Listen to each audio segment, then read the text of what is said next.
എല്ലാ പ്രിയ പ്രേക്ഷകർക്കും വനിതാ ലോകത്തിന്റെ ഹോം കെയർ സെഗ്മെന്റിലേക്ക് സ്വാഗതം. ഇന്ന് ഞാൻ നിൽക്കുന്നത് മലപ്പുറം ഡിസ്ട്രിക്റ്റിലെ പാണ്ടിക്കാടുള്ള ABH ഫർണിച്ചർ ഷോറൂമിലാണ്.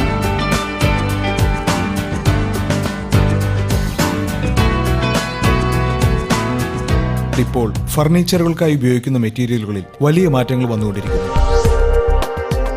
അതിൽ പ്രധാനമായും MDF അഥവാ മീഡിയം ഡെൻസിറ്റി ഫൈബർ ബോർഡ്, റബ്വുഡ് എന്നീ മെറ്റീരിയലുകളാണ് ഇന്നത്തെ ഫർണിച്ചർ വിപണി കീഴടക്കിയിരിക്കുന്നത്. കസ്റ്റമറിന് നമ്മൾ ഒരു പരിപൂർണ തൃപ്തി നൽകുക എന്നുള്ളതാണ്. അത് റേറ്റ് കൊണ്ടാണെങ്കിലും ക്വാളിറ്റി കൊണ്ടാണെങ്കിലും. മലപ്പുറം ജില്ലയിലെ പാണ്ടിക്കാട് സ്ഥിതി ചെയ്യുന്ന ABH ഫർണിച്ചറിന്റെ 3 നിലകളിലേക്കും വാഹനങ്ങൾക്ക് കടന്നുവരാനുള്ള സൗകര്യമുണ്ട് എന്നത് ABHന്റെ മാത്രം സവിശേഷതയാണ്.